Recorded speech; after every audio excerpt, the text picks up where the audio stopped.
I am back लॉन्डो। तो आज हम क्या करेंगे, आज हम करेंगे सब्स्टिट्यूशन मेथड। तो इससे पहले हम दो लीनियर इक्वेशन को ग्राफिकल मेथड से किस तरीके से सॉल्व कर सकते हैं वो हमने सीख लिया है। इस वाली वीडियो में हम ये देखेंगे कि सब्स्टिट्यूशन मेथड से दो लीनियर इक्वेशन के सॉल्यूशन को कैसे फाइंड आउट हम कर सकते हैं। तो हमें ये पता है कि जो लीनियर इक्वेशन होती है उनकी जनरल फॉर्म क्या होती है, उनकी जनरल फॉर्म होती है a1x plus b1y plus c1 equal to 0 and दूसरी इक्वेशन जो होगी उसकी जनरल फॉर्म होगी a2x plus b2y plus c2 equal to 0। तो सब्स्टिट्यूशन मेथड में हमें क्या करना है कि किसी भी एक इक्वेशन से, दोनों इक्वेशन में से किसी भी एक इक्वेशन से x या y किसी एक वेरिएबल की वैल्यू को निकाल के दूसरी इक्वेशन में उसे सब्स्टिट्यूट कर देना है। क्योंकि यहाँ पे हम वैल्यू को सब्स्टिट्यूट करेंगे तो हम इस मेथड को सब्स्टिट्यूशन मेथड बोलेंगे। तो एक एग्जाम्पल देखते हैं, एग्जाम्पल से समझते हैं कि सब्स्टिट्यूशन मेथड से क्वेश्चन को कैसे सॉल्व करना है। तो जैसे हमारे पास एक इक्वेशन है यहाँ पे 2x plus 3y equal to 8 and दूसरी इक्वेशन है x plus 4y equal to 6। तो सबसे पहले तो ये चेक कर लो कि ये केस कौन सा है। तो हम क्या करेंगे, जो हमारी इक्वेशन नंबर 1 है इसे कंपेयर कर देंगे। इसे कंपेयर कर दो a1x plus b1y plus c1 equal to 0 से, और दूसरी इक्वेशन को कंपेयर कर दो a2x plus b2y plus c2 equal to 0 से। तो जब कंपेयर करेंगे तो ये पता चलेगा कि a1 की वैल्यू 2 है, b1 की वैल्यू 3 है और c1 की वैल्यू जो होगी, जब मैं 8 को इधर भेज दूंगा तो c1 की वैल्यू हमारी -8 हो जाएगी। इस तरीके से यहाँ पे a2 की वैल्यू क्या होगी, कुछ नहीं आगे तो 1 होगा मल्टीप्लाई में, a2 की वैल्यू 1 हो जाएगी, यहाँ से b2 की वैल्यू 4 हो जाएगी। और अगर मैं यहाँ से c2 निकालता हूँ तो c2 मेरा -6 आएगा। तो अगर मैं यहाँ पे a1/a2 निकालता हूँ तो a1/a2 आएगा मेरा 2/1 एंड अगर मैं b1/b2 निकालता हूँ तो b1/b2 की वैल्यू आएगी 3/4। क्योंकि यहाँ से क्योंकि a1/a2 अलग है और b1/b2 अलग है, तो मैं ऐसे लिख सकता हूँ कि a1/a2 जो है वो b1/b2 के इक्वल नहीं है। तो अगर a1/a2 b1/b2 के इक्वल नहीं है तो इस केस में हमें लाइंस जो होती है ग्राफ में इंटरसेक्ट करती है, इंटरसेक्टिंग लाइन का केस है। इसमें हमें कितने सॉल्यूशन मिलते हैं, 1 सॉल्यूशन ही यूनिक सॉल्यूशन हमें मिलता है और खाली हमें इसी केस को सॉल्व करना होता है। बाकी जो दो केस है पैरेलल की, जब लाइंस पैरेलल आती है तो उसमें तो 0 सॉल्यूशन होते हैं, तो सॉल्व कर ही नहीं सकते। और दूसरा जो होता है कोइंसिडेंस लाइन, उसमें इन्फिनिटली मैनी सॉल्यूशन होते हैं, तो कितने सॉल्यूशन हम फाइंड आउट करेंगे तो उस केस को भी हम सॉल्व नहीं करते, खाली यूनिक सॉल्यूशन का केस हमें सॉल्व करना होता है। दैट मीन्स इस क्वेश्चन को, इस इक्वेशंस को सॉल्व किया जा सकता है। तो कैसे सॉल्व करना है इनको, इसके बाद हमें क्या करना है कि किसी भी एक इक्वेशन को लेना है, या तो इक्वेशन 1 को लो, इक्वेशन 2 को लो, जो तुम्हें आसान पड़े। तो इक्वेशन 2 को ही ले लेता हूँ क्योंकि वो थोड़ी आसान है, वैल्यू निकालना उससे थोड़ा आसान है। x plus 4y equal to 6। क्या करते हैं, यहाँ से x की वैल्यू निकाल लेते हैं। तो 4y को इधर भेज दो, x equal to 6 minus 4y। y की भी निकाल सकते थे, हमारी मर्जी, हम x की वैल्यू निकालें या y की वैल्यू निकालें। तो x की वैल्यू कितनी आ गई, 6 माइनस 4y। तो जो x की वैल्यू है जो हमारी इक्वेशन नंबर 2 से आई है, इक्वेशन नंबर 2 से आई है, इसको हमें इक्वेशन नंबर 1 पे पुट करना पड़ेगा। तो लिखेंगे put the value of x, put the value of x from equation 2a। जो इक्वेशन 2a है उससे x की वैल्यू निकाल के इक्वेशन 1 में पुट करना है। Put the value of x from equation 2a in equation 1। तो पुट करना है, तो पुट करने के बाद क्या होगा, तो इक्वेशन नंबर 1 कौन सी, 2x plus 3y equal to 8। यहाँ पे हमको x की जगह पे क्या रख देना है, x की जगह पे रखोगे 6 माइनस 4y। तो रखते हैं यहाँ पे 2 का 2 आ जाएगा, x की जगह पे रखोगे 6 minus 4y plus 3y is equal to 8। 2 से अंदर इंटू कर दोगे, 2 6 जा 12 माइनस 4 2 जा 8y is plus 3y is equal to 8। 12 को इस साइड भेज दो, माइनस 8 में से 3 गया, माइनस का 5y equal to 8 minus 12 minus 5y is equal to minus का 4। माइनस साइन से माइनस साइन कट गया, तो फाइनली हमें क्या मिला, 5y इज इक्वल टू 4। अब अगर मैं 5 को इधर डिवाइड में भेज दूं तो y की वैल्यू आ गई है 4/5। तो हमें y की वैल्यू मिल चुकी है। हमें यहाँ पे x और y दोनों की वैल्यू निकालनी थी, जिसमें से हमारी y की वैल्यू 4/5 आ चुकी है। अब देखो x की वैल्यू कैसे निकालेंगे।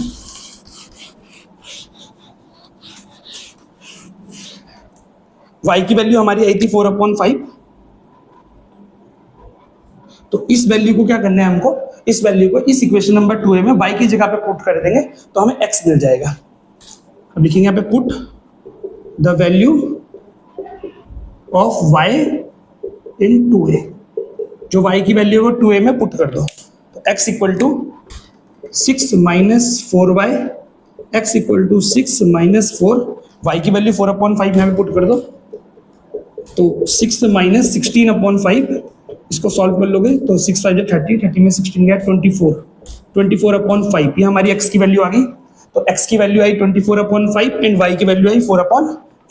हमको यहाँ पे ये ध्यान रखना है, कई बार क्या करते हैं कि हमने सपोज करो इक्वेशन नंबर 2 से x की वैल्यू निकालनी, तो x की वैल्यू निकालने के बाद हम दोबारा से इक्वेशन नंबर 2 पे ही वैल्यू पुट कर देते हैं, तो इस केस में हमारा आंसर नहीं आएगा। हमको क्या करना पड़ेगा कि दूसरी इक्वेशन पे ही वैल्यू पुट करनी पड़ेगी, तभी ये हो सकता है। अब जो एक्सरसाइज हमारी 3.2 है बुक की, उसे सॉल्व करते हैं और ये वाले मेथड को और अच्छे से समझते हैं।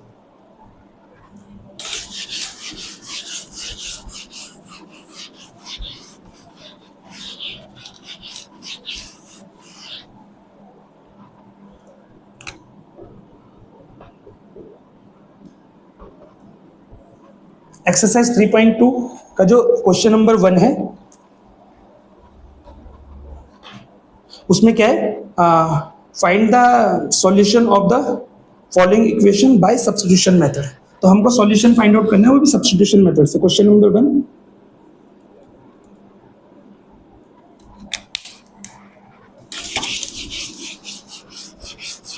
क्वेश्चन नंबर 1 3.2 का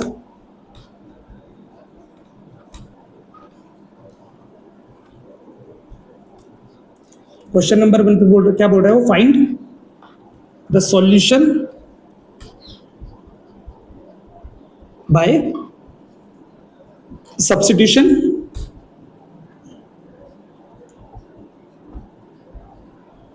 मेथड।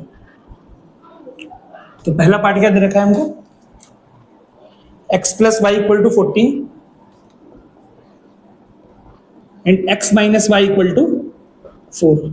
तो सबसे पहले तो चेक कर लेते हैं कि क्या इसमें a1/a2 और b1/b2 अलग अलग है कि नहीं है, क्योंकि अगर सेम हुए तो हम सॉल्व नहीं कर सकते। फिर a1/a2 कितना आ रहा है 1/1 एंड b1/b2 कितना आ रहा है यहाँ पे 1/-1, दोनों अलग अलग है, एक प्लस में एक माइनस पे, that means a1/a2 not equal to b1/b2 वाला केस है। तो यानी कि हमें इस केस में यूनिक सॉल्यूशन मिलेगा, दैट मीन्स हम इसको आगे सॉल्व कर सकते हैं। तो सॉल्व कैसे करेंगे, एक को इक्वेशन नंबर 1 सब मान लो, दूसरे को इक्वेशन नंबर 2 मान लो, किसी से भी x या y किसी एक को निकाल लो। इक्वेशन नंबर 1 से ही निकाल देते हैं y को, x को इधर भेज दूंगा, तो y इक्वल टू आ जाएगा 14 माइनस एक्स। अब ये जो y की वैल्यू आई 14 माइनस एक्स, इसको इक्वेशन सेकंड पे सब्स्टिट्यूट कर देंगे। तो x minus y equal to 4, x minus y की जगह पे रख दोगे 14 minus x is equal to 4, minus sign से अंदर इंटू कर दोगे, x minus 14 minus minus plus x is equal to 4, x को इस साइड भेज दोगे, सॉरी 14 को इस साइड भेज दोगे, तो x plus x equal to 4 plus 14, 2x equal to 18, यानी कि x की वैल्यू कितनी आ गई 9। अब x की वैल्यू जो 9 आई उसको यहाँ पे सब्स्टिट्यूट कर दो x की जगह पे, तो y equal to 14 minus x में x की जगह पे कितना रख दोगे 9, 14 में से 9 गया 5, तो फाइनली x की वैल्यू हमारी 9 आ गई, y की वैल्यू हमारी 5 आ गई। काफी सिंपल क्वेश्चन था जिसे हमने सब्स्टिट्यूशन मेथड से सॉल्व करा। इसके बाद जो सेकंड पार्ट है हमारा,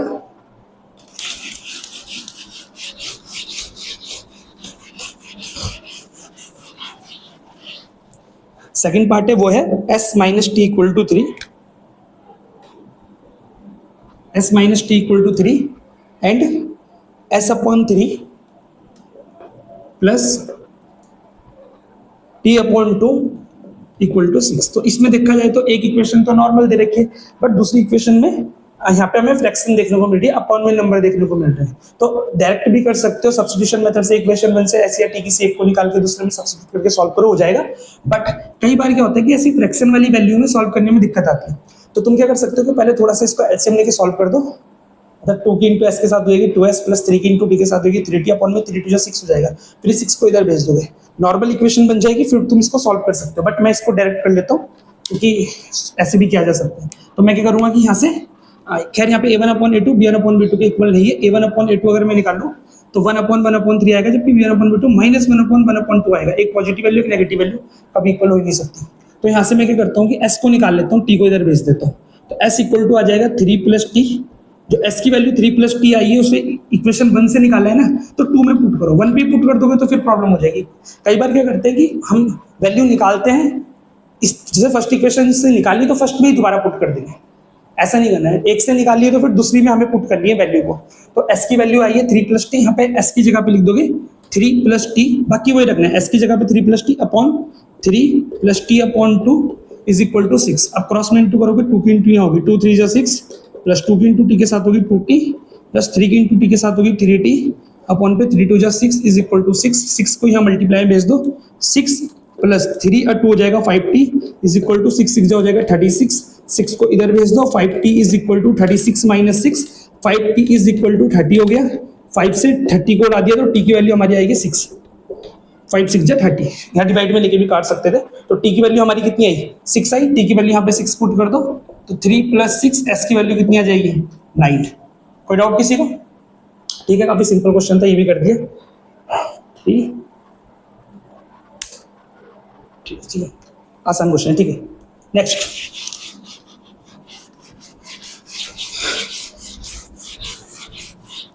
नेक्स्ट क्वेश्चन नंबर 3 में क्या बोल रहा है 3x minus y equal to 3x minus y equal to 3 and 9x minus 3y equal to 9 9x minus 3y is equal to 9 तो कई बार क्या करते हैं कि हम क्या करते हैं कि डायरेक्ट x और y को निकाल कर डायरेक्ट सॉल्व करना चालू कर देते हैं बट हमको ये ध्यान देना है कि क्या a1 upon a2 not equal to b1 upon b2 है क्योंकि अगर a1 upon a2 b1 upon b2 के बराबर नहीं होगा तो फिर इसको हम मतलब अगर a1 upon a2 b1 upon b2 के इक्वल नहीं हुआ तो हम फिर वैल्यू नहीं निकाल सकते उस केस में क्योंकि फिर अगर a1 upon a2 not equal to b1 upon b2 नहीं है तो या तो सेकंड केस होगा या थर्ड केस होगा यानी कि या तो पहला लाइन हो गया कोइंसिडेंस लाइन हो गया पहला लाइन पे तो सॉल्यूशन होते ही नहीं नो सॉल्यूशन तो सॉल्यूशन मिलेंगे कैसे जो सेकंड केस है कोइंसिडेंस लाइंस में इनफिनिटली मेनी सॉल्यूशन होते हैं तो जब इतने सारे सॉल्यूशन तो कितने सॉल्यूशन फाइंड करते रहोगे तो उसे भी सॉल्व नहीं करते खाली हमको एक केस को सॉल्व करना होता है तो इसमें चेक करते हैं इसमें a1 अपॉन a2 कितना आता है तो a1 अपॉन a2 कितना आएगा 3 अपॉन 9 b1 अपॉन b2 कितना आएगा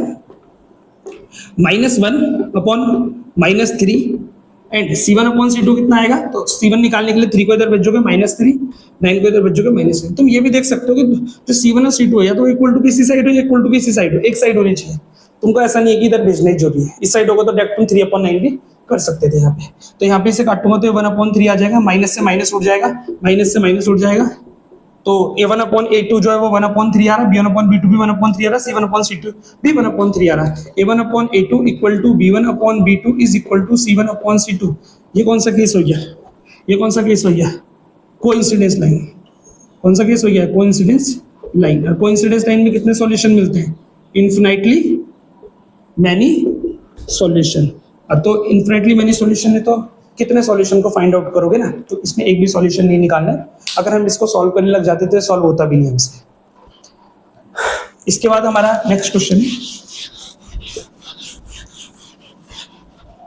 इसके बाद जो नेक्स्ट क्वेश्चन है वो है क्वेश्चन नंबर 1 का part 4 0.2x plus 0.3y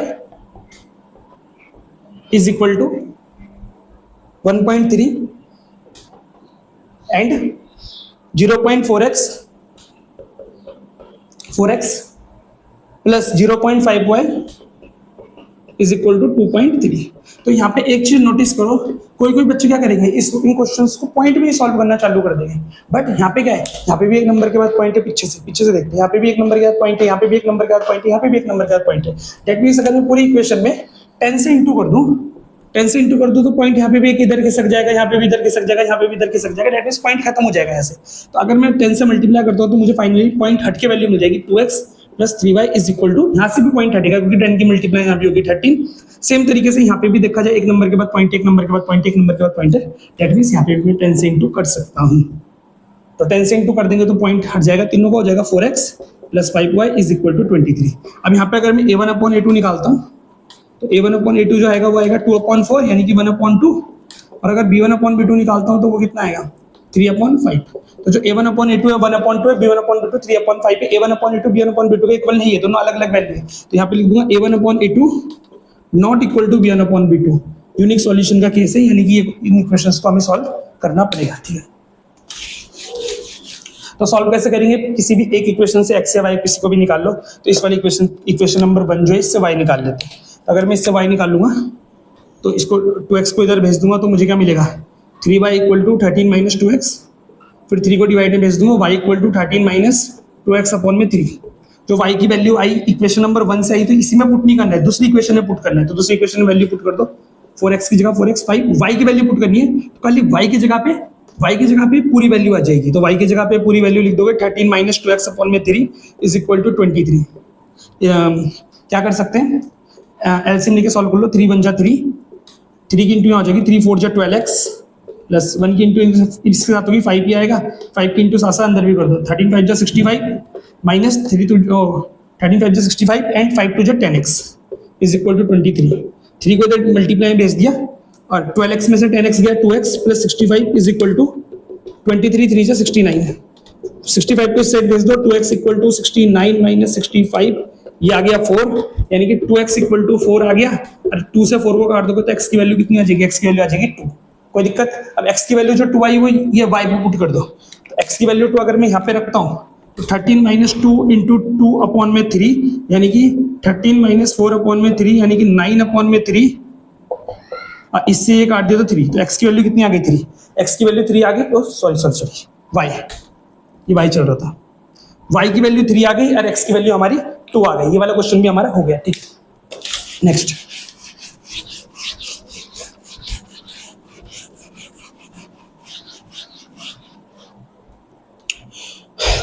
next हमारा √2x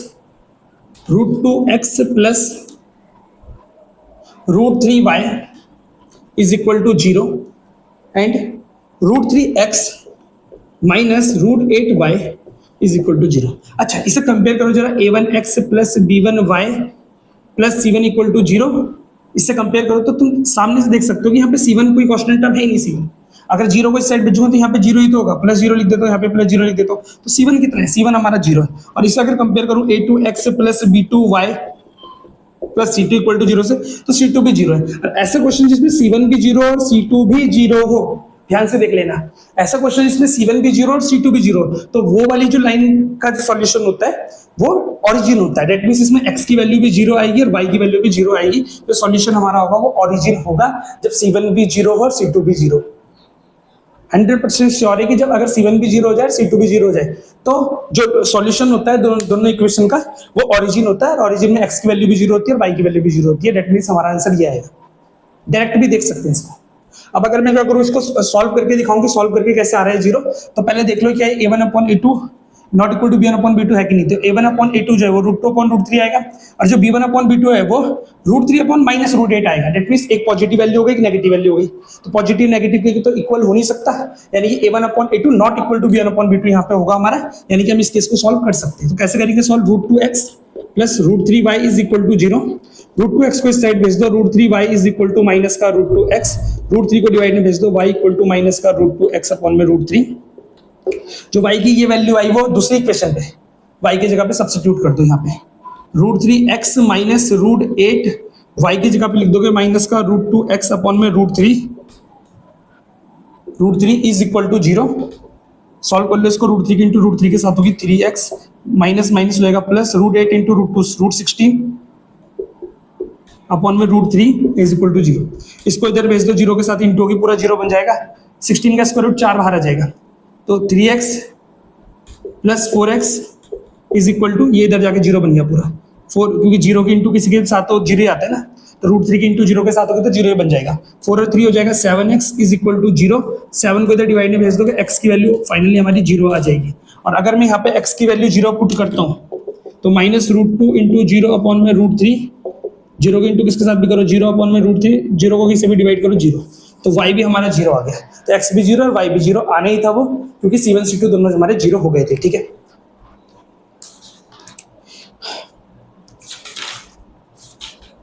नेक्स्ट हमारा लास्ट पार्ट रह गया इस क्वेश्चन का।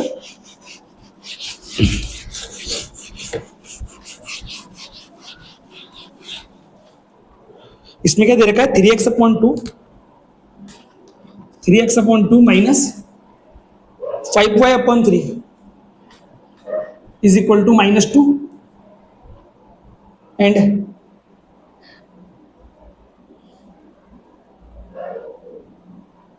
x/3 plus y/2 equal to 13/6। अच्छा, कैसे करो इसको, हाँ ठीक है, कैसे करो, क्या करते हैं, इसको थोड़ा सा एलसीएम लेके सॉल्व कर लो। तो 3 की इंटू यहाँ हो जाएगी 3 के साथ 9x, 2 की इंटू यहाँ हो जाएगी 5 के साथ 10y अपॉन पे 6 इक्वल टू -2, 6 को इधर भेज दिया तो 9x minus 10y equal to 6 × 2 = 12। ये हमारी पहली इक्वेशन बन गई। अब क्या करना है, यहाँ पे भी एलसीएम लेके सॉल्व कर दो थोड़ा सा। 2x 2 की इंटू हो गया 2x प्लस 3y अपॉन में 3 2 जा 6 इज इक्वल टू 13 अपॉन 6। 6 से 6 कट गया तो दूसरी इक्वेशन आ जाएगी 2x plus 3y equal to 13। 2x plus 3y is equal to 13। दो इक्वेशन बन गई। अब इन दोनों को सॉल्व कर देते हैं।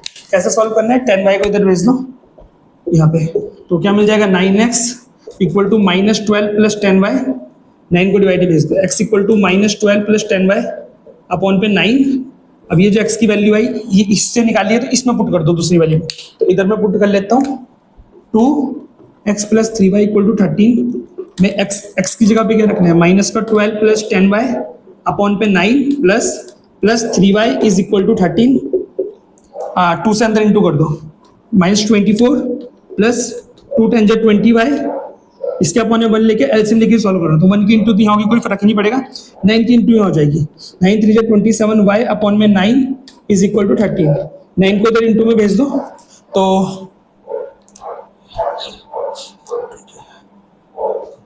47y minus 24 is equal to 13 9 जा 117।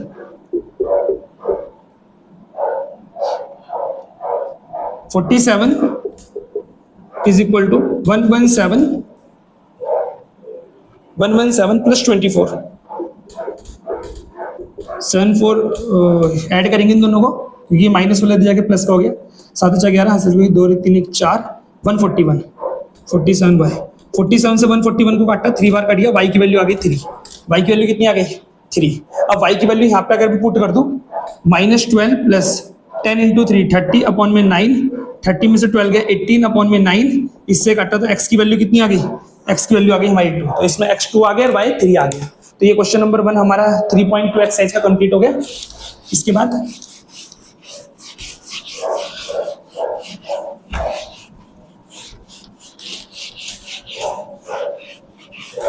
Question number 2। क्वेश्चन नंबर 2 में क्या बोल रहा है वो, क्वेश्चन नंबर 2 में क्या बोल रहा है, 2x plus 3y equal to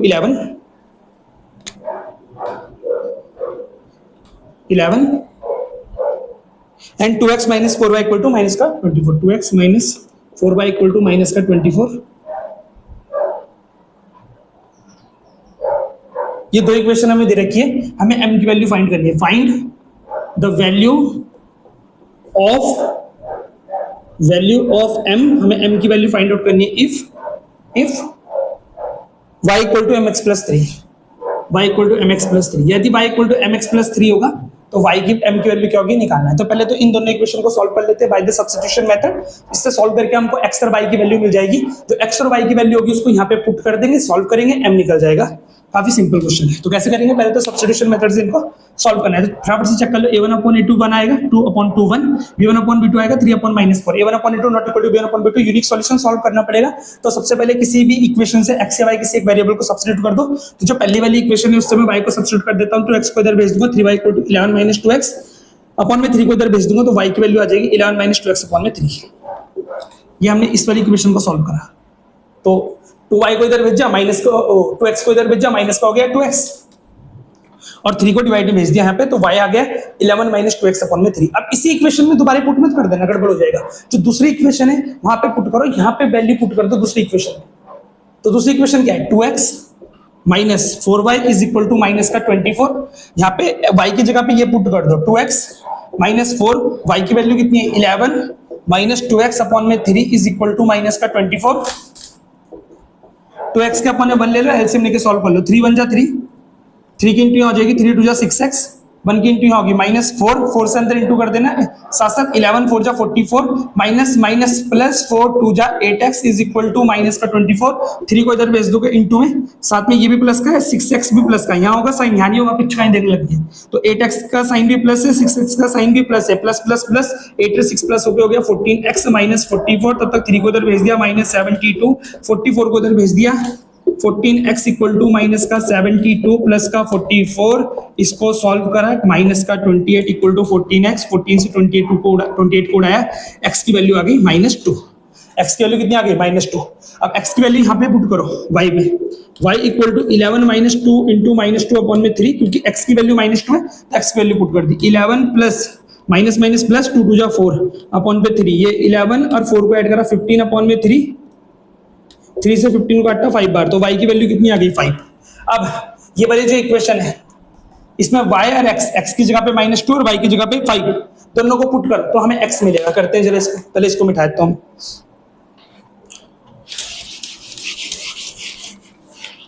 तो y equal to mx plus 3, mx plus 3, y की वैल्यू कितनी आ रही है 5 is equal to m, x की वैल्यू कितनी आ रही है -2 प्लस 3, 3 को इधर भेज दिया, 5 - 3 इज इक्वल टू m -2, 5 में से 3 गया 2 इक्वल टू m -2, इस -2 को इधर भेज दिया, 2 upon -2 is equal to m, 2 से 2 कट गया -1, m की वैल्यू कितनी आ गई -1, m की वैल्यू कितनी आ गई -1। काफी सिंपल क्वेश्चन था।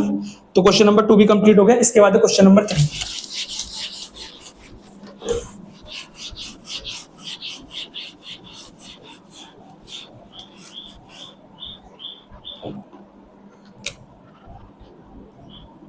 Exercise 3.2, exercise 3.2 question number 3। Question number 3, तो क्वेश्चन नंबर 3 में क्या बोल रहा है, हमें कुछ केस नीचे दे रखे हैं, उन केस से पहले इक्वेशन को बनाना है, इक्वेशन बनाने के बाद सब्स्टिट्यूशन मेथड से सॉल्व करना है। तो क्या है यहाँ पे, find the solution of the following given problem by substitution method. तो सब्स्टिट्यूशन मेथड हमने पढ़ लिया, इतने क्वेश्चन भी कर लिए, काफी सिंपल भी है, कुछ नहीं करना है। दो इक्वेशन है, दोनों में से किसी भी एक इक्वेशन से x या y किसी भी एक वेरिएबल को निकाल के दूसरी इक्वेशन में पुट कर देना। उस इक्वेशन में पुट कर दोगे तो बन जाएगा तुम्हारा पोपट, दूसरी इक्वेशन में पुट करोगे तो आंसर आ जाएगा, बाकी तुम जानो। तो हमें क्या करना है कि इन जो केस हमें दे रखे हैं इनको सॉल्व करना है। तो केस नंबर 1 में क्या दे रखा हमको, क्या बोल रहा है, the difference between two number is 26। तो जो सीधा मुझे जो केस नंबर 1 पे जो गिवन है वो लिखता हूँ सीधा, बाकी तुम बुक से देख लेना, क्वेश्चन देखना है। तो दो संख्याओं का the difference of two number is 26, क्या दे रखा है हमें, the difference of two number is 26, दो नंबर का डिफरेंस हमें 26 दे रखा है।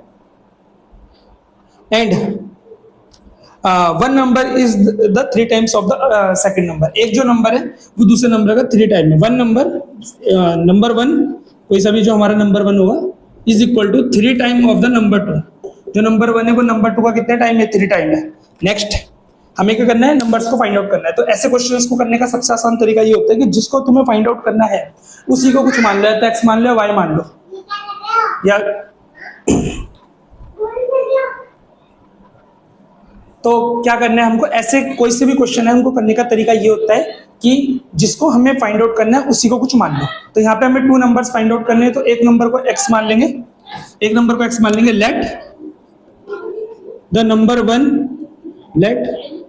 let the number 1 is x and the second number is let the first number is x and second number is y। तो अगर एक नंबर x से second number y, तो दोनों का डिफरेंस हमें क्या दे रखा, 26 दे रखा। तो अब डिफरेंस पॉजिटिव है तो हमको करना पड़ेगा एक नंबर दोनों में से x और y में से एक नंबर बड़ा होगा, एक नंबर छोटा होगा। तो क्या करते हैं कि हम ये मान लेते हैं कि x जो है वो y से ग्रेटर देन है, x is greater than y, तो दोनों का डिफरेंस 26 दे रखा है। दैट मींस अगर मैं बड़े नंबर में से छोटे नंबर को माइनस करूंगा तो 26 आएगा, यानी कि अगर मैं x में से y को माइनस करता हूं तो कितना आ जाएगा, 26 आ जाएगा। ये हमारी एक इक्वेशन बन गई। बट हमें पता है कि सब्स्टिट्यूशन मेथड से क्वेश्चन सॉल्व करने के लिए हमें 2 इक्वेशन चाहिए होती है, तो इसको तो हमने यूज कर लिया, इस वाली चीज को इसको यूज करेंगे। तो जो नंबर हमारा फर्स्ट नंबर है उसको हमने x मान रखा, तो यहाँ पे आ जाएगा x equal to 3 into number 2 हमारा क्या है, सेकंड नंबर जो हमने y मान रखा है। ये ध्यान देना है कि जो बड़ा नंबर होगा वही इस साइड आना चाहिए, बड़ा नंबर हमारा x बड़ा नंबर था तो इसलिए बड़ा नंबर यहाँ पे हमारा आया, क्योंकि जब मैं छोटे नंबर में किसी 1 से बड़े नंबर यानी कि 3 से मल्टीप्लाई कर रहा हूं तो मुझे तब बड़ा नंबर मिलेगा। आई बात समझ, यानी कि अगर ये छोटा नंबर है और छोटे नंबर में मैं 3 से मल्टीप्लाई कर रहा हूं तो 3 से मल्टीप्लाई करने के बाद मुझे इससे तो बड़ा नंबर ही मिलेगा ना, मतलब ये बड़ा नंबर होगा, छोटा नंबर होगा। और बड़े नंबर को मैंने x मान रखा है, तो यहाँ पे x, यहाँ पे y, यहाँ पे y, यहाँ पे x कर दोगे तो गड़बड़ हो जाएगी। तो ये हमारी दूसरी इक्वेशन आ गई x इक्वल टू 3y। अगर मैं 3y को इधर भेजूँ तो a1/a2 निकालूंगा तो 1 आएगा, b1/b2 -1/-3 आएगा, यानी कि माइनस से माइनस कर जाएगा तो 1/3। तो a1/a2 b1/b2 के तो इक्वल है नहीं, दैट मींस इसे मैं सॉल्व कर सकता हूँ इस केस को। तो अब मैं इसे आगे सॉल्व करूंगा, इस चीज को मिटा देता हूँ यहाँ से।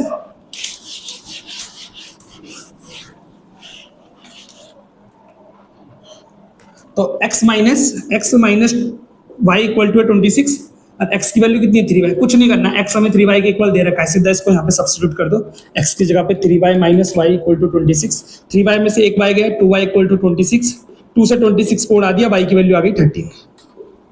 y की वैल्यू यहाँ पे पुट कर दो, x इक्वल टू 3 इंटू 13 यानी कि 13 3 जा 39, x की वैल्यू आ गई 39। तो x हमारा 39 आ गया, y हमारा 13 आ गया, बस खत्म।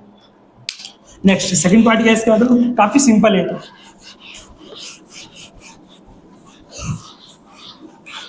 केस नंबर सेकंड, जो हमारे इस क्वेश्चन का सेकंड पार्ट है वो क्या है, सेकंड पार्ट में क्या दे रखा है,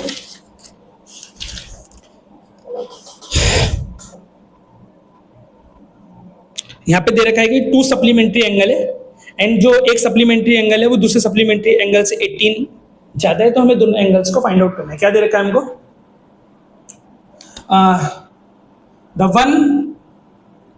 the one of the supplementary angles, सीधा जो गिवन है वही लिखो, गिवन हमको गिवन है कि 2 एंगल्स है सप्लीमेंट्री, तो हमको वही एंगल्स को फाइंड आउट करना है। तो क्या करते हैं कि जो हमारा पहला एंगल है, 2 एंगल में से जो हमारा फर्स्ट एंगल है, let first angle is equal to x degree, जो पहला एंगल है वो x डिग्री है, एंड जो सेकंड एंगल है, second angle is equal to y degree. जो पहला एंगल है वो हमारा x डिग्री है, जो दूसरा एंगल है वो हमारा क्या है y डिग्री। अब सप्लीमेंट्री एंगल से दोनों के दोनों, तो सप्लीमेंट्री एंगल का सम कितना होता है, सप्लीमेंट्री एंगल्स ऐसे एंगल्स होते हैं जिनको सम करके प्लस करके 180 आए, तो x और y को प्लस करिए कितना आएगा हमारा 180। ये हमारी बन गई question number second, sorry first. और क्या बोल रहा है वो, जो एक एंगल है, दोनों एंगल्स में दोनों एंगल सेम नहीं है, जो एक एंगल है, कोई सा भी एंगल लेता हूँ, फर्स्ट सेकंड में से फर्स्ट ही को लेता हूँ, फर्स्ट एंगल जो होगा यानी कि जो बड़ा वाला एंगल होगा, तो ये मान के चलते हैं कि x और y में x बड़ा है, वैसे भी अब प्लस का है तो बड़े कोई भी बड़ा उससे कोई फर्क नहीं पड़ता, बट हम x को बड़ा लेके चल रहे हैं। तो फर्स्ट एंगल जो होगा वो सेकंड एंगल से 18 ज्यादा होगा। इस क्वेश्चन में देखा कि जो एक दोनों में से जो बड़ा वाला एंगल है वो छोटे वाले एंगल से 18 ज्यादा है, तो y को भी तुम बड़ा एंगल ले सकते हो, x को भी बड़ा एंगल ले सकते हो, तुम्हारी मर्जी। यहाँ पे तो प्लस है ना, तो यहाँ पे y को आगे लिखो चाहे x को पीछे लिखो, कोई फर्क नहीं पड़ेगा उससे। तो ऐसे भी लिख सकते हैं, इसको चेंज करके भी लिख सकते हैं, बड़े छोटे का कोई फर्क तो पड़ेगा नहीं बड़े छोटे से। यहाँ पे ये इधर वाला एंगल हमारा बड़ा ही होगा, ये ध्यान देना है। तो x और y में से हमने x को भी बड़ा लिख रखा है, तो यहाँ पे आ जाएगा x equal to second angle y equal plus 18। ये हमारी सेकंड इक्वेशन बन गई। a1/a2 1/1 आएगा, जब मैं y को इधर भेज दूंगा तो माइनस का y हो जाएगा, b1/b2 आएगा 1/-1, दोनों सेम नहीं आ रहे, एक प्लस में आ रहा है एक माइनस में आ रहा है, तो दैट मींस यूनिक सॉल्यूशन का कैसे सॉल्व कर सकता हूँ। तो x की जगह पे यहाँ पे वैल्यू रखनी पड़ेगी y plus 18 plus y is equal to 180, 18 को इधर भेज दो, y by 2y is equal to 180 minus 18, 180 में से 18 गया 162, यहाँ पे 2y, 2 से इसको उड़ा दिया तो y की वैल्यू आ गई 81, y की वैल्यू कितनी आ गई 81। अगर यहाँ पे y की वैल्यू पुट कर देता हूँ तो 81 प्लस 18, x की वैल्यू कितनी आ जाएगी 99, x की वैल्यू कितनी आ जाएगी 99। तो मैंने वही कहा था कि फर्स्ट और सेकंड जो 2 एंगल्स थे उसमें मैंने x को बड़ा माना था, यहाँ पे x की वैल्यू ही बड़ी आ रही है 99, 81, दोनों सप्लीमेंट्री एंगल है, सम करोगे तो 180 आएगा, और जो बड़ा एंगल है वो छोटे एंगल से 18 ही ज्यादा है, ठीक है। तो ये वाला भी हमने कर दिया सेकंड पार्ट।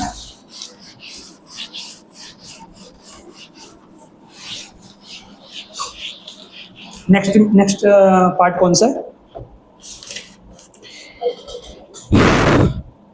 एक क्रिकेट टीम का कोच है, उसने 7 बैट एंड 6 बॉल को बाय करा। तो जो कोच ने क्या करा, 7 बैट जो हमें गिवन है वो लिखते हैं पार्ट नंबर 3 में, जो गिवन है, गिवन दे रखा, कोच ने क्या खरीदा, कोच ने क्या करा 7 बैट एंड 6 बॉल खरीदी, 7 बैट एंड 6 बॉल। इसकी कॉस्ट जो तुम्हें दे रखी है वो दे रखी है 3800, और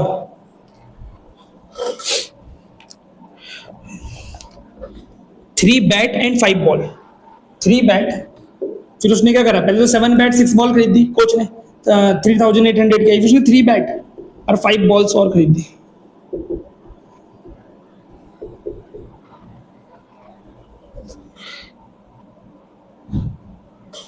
वो आए 1750 पे। हमको एक बैट और एक बॉल की कॉस्ट निकालनी है। तो ऐसे क्वेश्चन करने का यही तरीका है, जिसको निकालना है उससे कुछ मान लो।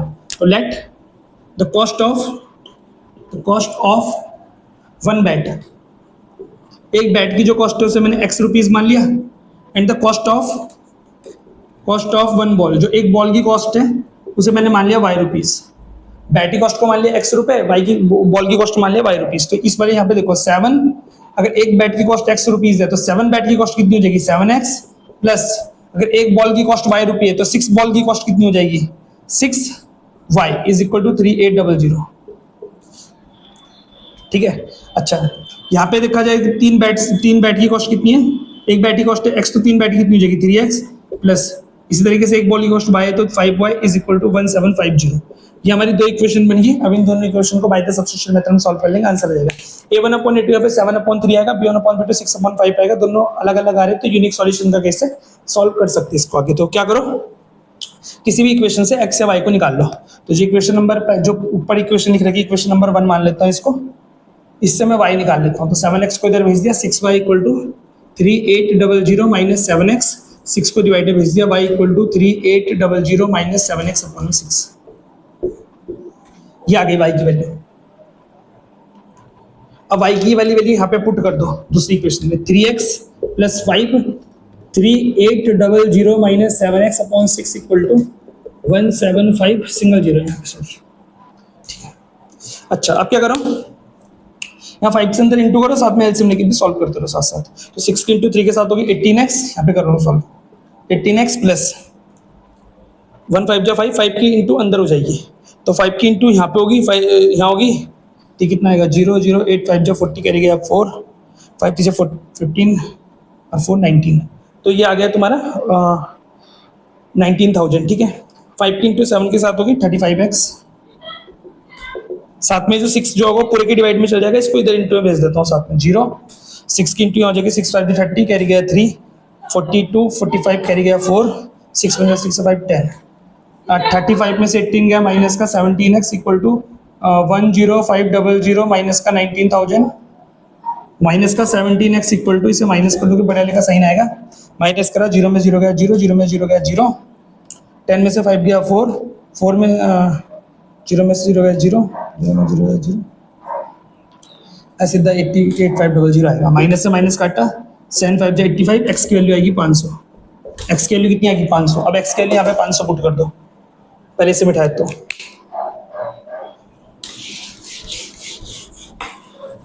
x की वैल्यू 500 पुट कर दें यहाँ पे, y equal to 3800 minus 7, x की जगह पे 500 रख दिया, अपॉन पे 6, 3800 माइनस 7 5 35 माइनस करा 300 अपॉन में 6 से इसे काट दिया 6 5 जा 50 रुपीज़। तो एक y तो बॉल की कॉस्ट है, एक बॉल की कॉस्ट है 50 रुपये और एक बैट की कॉस्ट है 500 रुपये, यानी कि बैट 500 रुपये का, बॉल कितने रुपए की है 50 रुपये की है। ये वाला क्वेश्चन भी हमारा कंप्लीट हो गया। नेक्स्ट,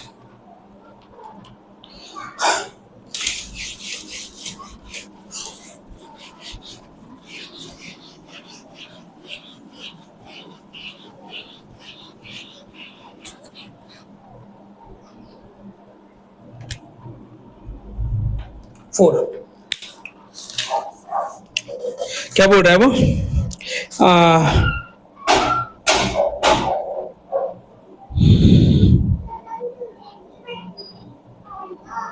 एक टैक्सी है यहाँ पे, तो टैक्सी के क्या करती है कि टैक्सी चार्ज करती है 10 किलोमीटर के लिए 105 रुपीज़ चार्ज करती है, एंड 15 किलोमीटर के लिए 155 रुपीज़ चार्ज करती है। अब चार्ज जो है टैक्सी दो तरीके से लेती है, मतलब एक टैक्सी है वो दो तरीके से चार्ज कर रही है, एक तो पर किलोमीटर का चार्ज, पर किलोमीटर के हिसाब से चार्ज, और एक वो ले रही है फिक्स चार्ज कि यार अगर तुम टैक्सी में बैठे हो तो तुम्हें देना ही पड़ेगा। एक फिक्स चार्ज ले रही है, एक पर किलोमीटर का चार्ज ले रही है, दो तरीके के चार्ज वो ले रही है। इन दोनों चार्जेस को ही पहले हमें निकालना है, तो इन दोनों चार्जेस को ही कुछ एज्यूम कर लेते हैं फिर। तो ये एज्यूम कर लेते हैं, लेट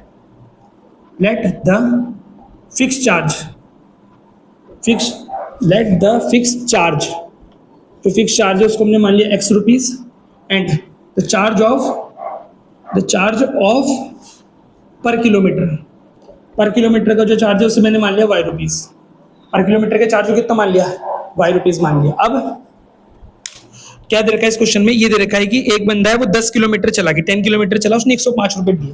तो 10 किलोमीटर के लिए कितने पे कर रहा हूँ, 10 किलोमीटर के लिए कर रहा हूँ 105 रुपए पे, 105 रुपीज को पे कर रहा है। तो इसमें दो चार्ज आ रहे होंगे, एक तो फिक्स चार्ज आ ही रहा होगा यानी कि x, और एक आ रहा होगा 10 किलोमीटर का चार्ज।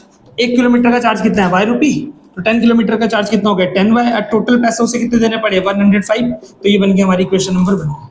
अब फिर एक दूसरा केस भी दे रखा है, इसमें क्या दे रखा है कि 15 किलोमीटर के लिए पड़े 155 रुपीज, 15 किलोमीटर के लिए, 15 किलोमीटर के लिए कितने पड़े 155 रुपीज, 155 रुपीज पड़े। तो इसमें भी दो चार्ज आ रहे हैं, एक तो फिक्स चार्ज आ रहा होगा x और एक 15 किलोमीटर का चार्ज आ रहा होगा। तो 1 किलोमीटर का चार्ज कितना है y, तो 15 किलोमीटर का चार्ज कितना हो गया 15y इज इक्वल टू 155। यहाँ पे अगर मैं a1/a2 निकाल लूँ 1/1 आएगा, b1/b2 निकालूंगा 10/15 काटूंगा 2/3 आ जाएगा। a1/a2 आ रहा है 1/1, b1/b2 आ रहा है 2/3, दोनों इक्वल नहीं आ रहा है, डेट मींस यूनिक सॉल्यूशन का केस है, बाकी हम इसे आगे सॉल्व कर सकते हैं। तो इक्वेशन नंबर 1 से x को सब्स्टिट्यूट करना आसान है, तो 10y को इधर भेज देते हैं, तो x आ जाएगा 105 माइनस 10y। ये जो x की वैल्यू आई इसे इक्वेशन नंबर 2 में पुट कर दो x की जगह पे, तो x की जगह पे आ जाएगा 105 माइनस का 10y, फिर इसकी जगह पे ये आ गया प्लस का plus 15y is equal to 155। 105 को मैंने इधर भेज दिया, 15 में से 10 गया 5, बड़े वाले का साइन आएगा तो प्लस का हो जाएगा, प्लस का 5 इक्वल टू 155 माइनस 105, इससे माइनस करा 50 इक्वल टू 5 हुआ है, 5 से 50 को काटा, y की वैल्यू आएगी 10। x इक्वल टू, अब क्या करना है, y की वैल्यू 10 आएगी तो y की वैल्यू यहाँ पे सब्स्टिट्यूट कर दो, यहाँ पे x equal to 105 minus 10 into 10, 105 minus 100 equal to 5, तो x की वैल्यू 5 आ गई और y की वैल्यू आ गई 10। अब क्वेश्चन में क्या बोल रहा है कि 25 किलोमीटर का चार्ज फाइंड आउट करो।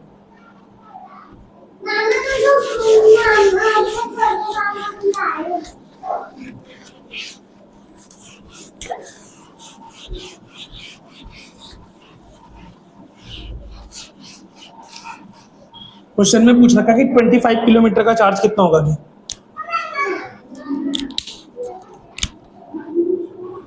25 किलोमीटर का चार्ज कितना होगा। तो दो तरीके से चार्ज लेता है वो, चार्ज फॉर 25 किलोमीटर कितना होगा, दो तरीके का चार्ज लेता है, तो एक्स चार्ज जिसकी एक्स वो पर किलो सॉरी फिक्स चार्ज जो कि एक्स है, और एक 25 किलोमीटर के लिए कितना चार्ज पड़ेगा, तो पर किलोमीटर का चार्ज था वाई, तो 25 किलोमीटर के लिए कितना हो जाएगा 25 वाई। अब एक्स की वैल्यू हमारी कितनी आ रही है 5 और वाई की वैल्यू कितनी आ रही है हमारी 10, यहाँ पे पुट करो 5 प्लस 255, तो 255 हमारा फाइनल आंसर आएगा इसका। तो ये हमारा कौन सा केस हो गया, क्वेश्चन नंबर 4 हमारा कंप्लीट हो गया। इसके बाद है क्वेश्चन नंबर 5।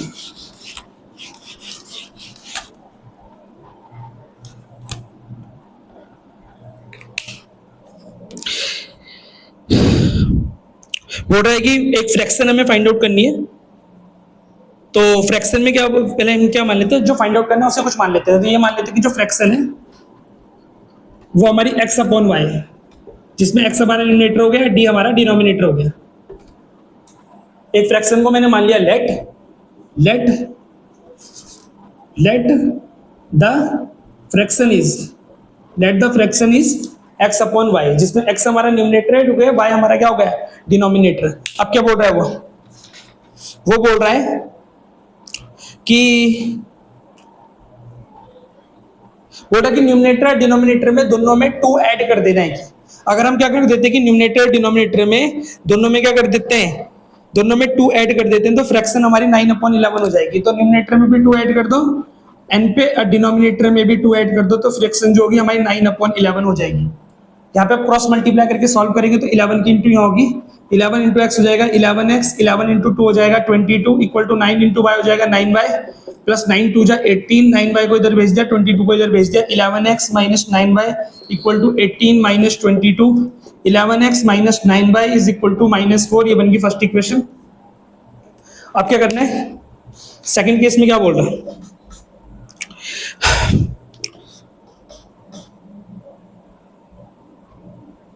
नेक्स्ट जो बोल रहा है यदि दोनों में न्यूमरेटर डिनोमिनेटर में दोनों में 3 प्लस कर दिया जाएगा, न्यूमरेटर में भी 3 प्लस कर दिया जाए, डिनोमिनेटर में भी 3 प्लस कर दिया जाए, तो फ्रैक्शन कितनी हो जाती है? तो फ्रैक्शन हो जाती है 5/6। तो अब इसमें भी क्रॉस मल्टीप्लाई करो, 6 की इंटू हो जाएगी 6x प्लस यहाँ दोनों के साथ होगी ना, x के साथ भी 3 के साथ भी, 6 3 18। सेम तरीके से 5 की इंटू भी दोनों के साथ होगी। इसको इधर भेज दो, इसको इधर भेज दो, 6x minus 5y equal to 15 minus 18 इनकी माइनस का 3। ये बन गई दूसरी इक्वेशन। अब इन दोनों इक्वेशन को सॉल्व करके पहले x और y निकालते हैं, फिर x अपॉन y कर देंगे तो हमें फ्रैक्शन मिल जाएगी। तो दोनों इक्वेशन को सॉल्व करना पड़ेगा। पहले मैं इसे मिटाता हूँ जो मैंने किया। क्या आ रही है हमारे पास इक्वेशन? एक इक्वेशन ये आ रही है 11x minus 9y is equal to minus का 4। 9y को इधर भेज दिया, 11x इक्वल टू माइनस का 4 प्लस का 9y, 11 को डिवाइड में भेज दिया, x equal to minus 4 plus 9y upon में 11। ये जो x की वैल्यू आ रही है, इस x की वैल्यू को इस वाली इक्वेशन से निकाला, इसमें सब्स्टिट्यूट कर दो। क्या है? 6x minus 5y equal to minus 3।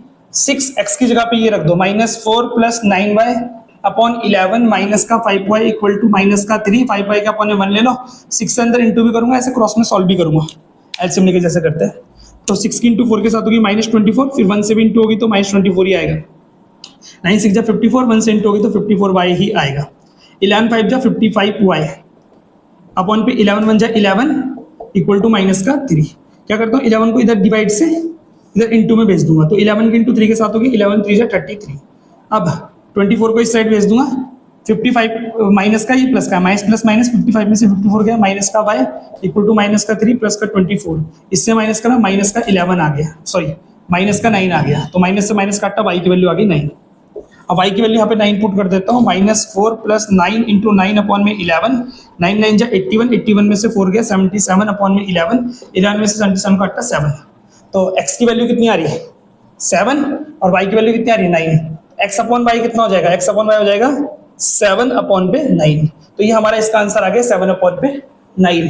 ये हमारा क्वेश्चन नंबर 3 का 5th पार्ट भी कंप्लीट हो गया। अब लास्ट पार्ट है 6th पार्ट।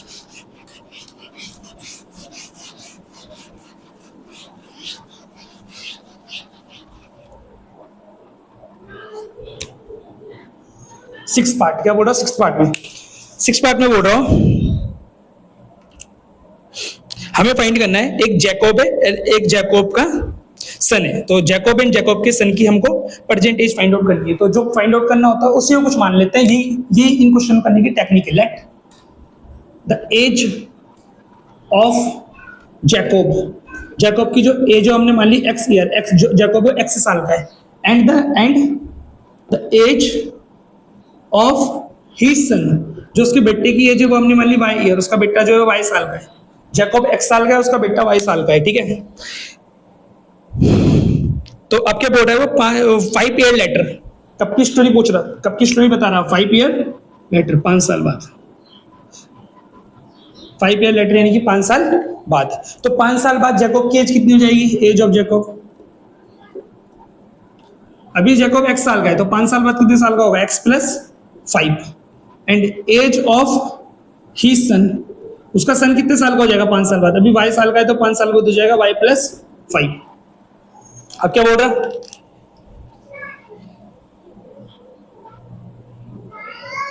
बोल रहा 5 ईयर लेटर जो जैकोब की एज है वो उसके सन की एज की 3 टाइम्स रहेगी कि, मतलब जब उसके सन की एज का तुम 3 टाइम कर दोगे तो जैकोब की एज मिल जाएगी, ये बोल रहा है। तो कुछ नहीं करना है, जैकोब की age equal to 3 time of his son as.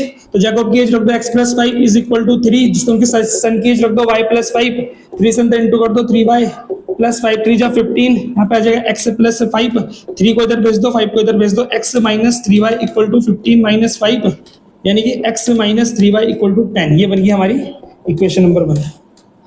Equation number 1 निकाल दिया हमने। अब इक्वेशन सेकंड के लिए देखते हैं क्या कहता है। पहले इसको मिटा देता हूं मैं, यहाँ पे साइड में लिख देता हूं कि क्या रही इक्वेशन हमारी, x minus 3y equal to 10। ये एक इक्वेशन आ रही है भाई। अब क्या बोल रहा हूं, ठीक है सही है, क्या बोल रहा है,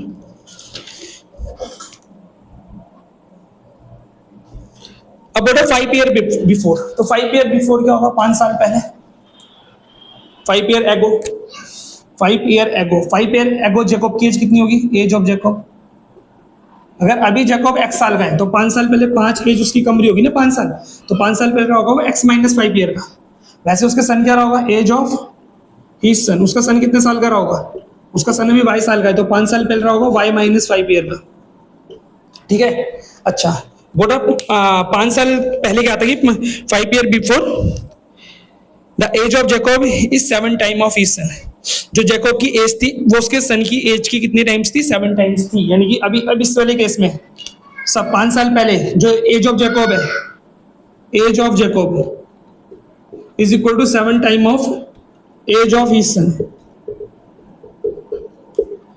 अब एज ऑफ जैकब कितनी है, जैकब की एज कितनी है, x minus 5 equal to 7 y minus 5, x minus 5 equal to 7 y minus seven 5 जो 35 है, सेवन y को इधर भेज दो, 5 को इधर भेज दो, x minus 7 y equal to minus 35 plus 5, तो x minus 7 y is equal to 35 में से 5 गया माइनस का 30, ये बन गई equation number second. Equation number 1 आ गई x minus 3y equal to 10, equation number second आ गई x minus 7y equal to 30। अब बस इन दोनों इक्वेशन को हमें सॉल्व करना है, तब हमें दोनों की परसेंटेज मिल जाएगी। तो क्या करता हूं कि यहाँ से 3y को a1 अपॉन a2 1 अपॉन बना रहा, b1 अपॉन b2 3 अपॉन 7 आ रहा, दोनों बराबर नहीं है, चेक कर सकते हो तुम। 3y को इधर भेज दो तो x equal to 10 plus 3y, तो x की वैल्यू जो 10 प्लस 3y है वो एक इक्वेशन से निकाली, दूसरे में पुट कर दो, इसमें पुट कर दो, उसी में पुट कर दोगे तो फिर गया, फिर नहीं होता question. x minus 7y equal to minus का 30, x की जगह पे रख दोगे 10 plus 3y minus 7y equal to minus का 30, 10 को इधर भेज दोगे, 7 में से 3 गया माइनस का 4y इक्वल टू माइनस का 30 माइनस का 10, माइनस का 4y इक्वल टू माइनस का 40, माइनस से माइनस कर दिया, 4 10 जा 40, y की वैल्यू आ गई 10, y की वैल्यू 10 यहाँ पे पुट कर दो, x equal to 10 plus 3 into 10 plus 30, x की वैल्यू आएगी 40। x किसकी, x है क्या, जैकब की परसेंटेज, तो जैकब अभी 40 साल का है, जैकब कितने साल का है अभी 40 साल का, और उसका सन जो उसकी वाई की वैल्यू है 10, तो उसका सन कितने साल का है अभी 10 साल का है। ये दोनों की परसेंटेज है, हमें दोनों की परसेंटेज ही फाइंड आउट करनी थी। तो ये वाली जो 3.2 एक्सरसाइज है हमने यहाँ पे पूरी खत्म कर दी, फिनिश कर दी। अब इसके बाद जो नेक्स्ट मेथड है हमारा एलिमिनेशन मेथड, इससे नेक्स्ट वीडियो में हम वो करेंगे, ठीक है।